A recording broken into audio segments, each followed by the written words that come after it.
asking, what is wrong with the black collar? What is wrong with us?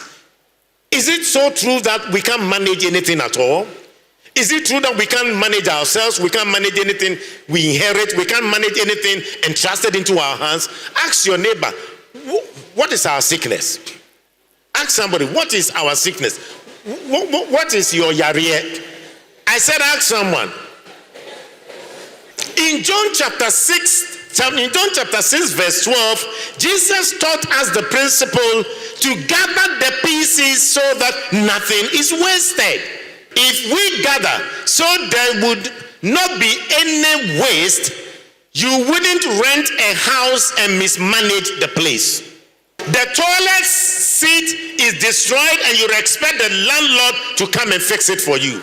Your light bulb is gone off and you expect the landlord to come and replace that for you.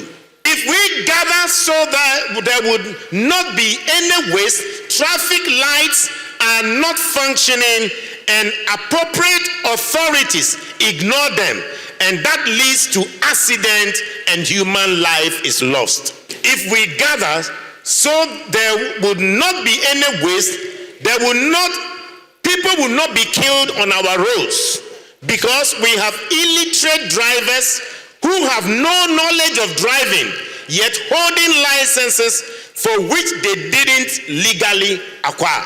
Because some members of the DVLA, as a state institution trusted to ensure qualified people are driving on our roads, they rather help them to acquire licenses to kill innocent lives, according to the Joy FM documentary. If we gathered so there would not be any waste, we would have been running a government of continuity by now in Ghana. If you travel to almost all parts of Ghana, you will come across various projects undertaken by previous governments. They are idle, lying in waste. Some are near completion, others are halfway, some are left to rot.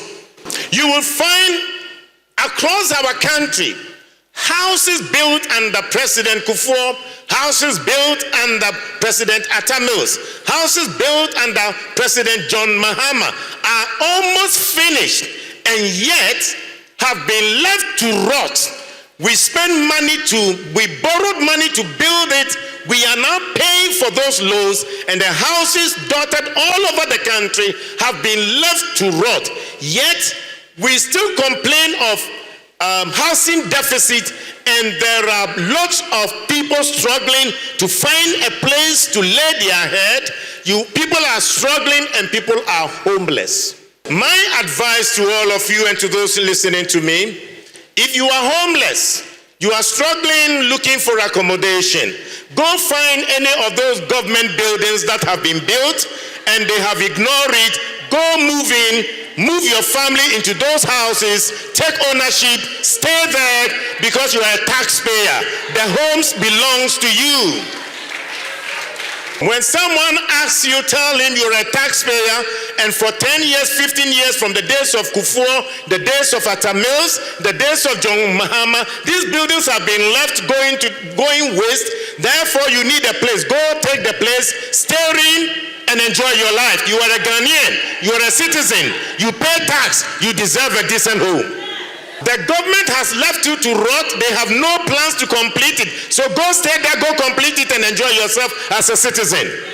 If only we go with this principle Jesus taught us in John chapter 6, that our Lord Jesus Christ has shown us, we will appreciate that principle, that nothing will be lost and government will not, leave an unfinished project to rot.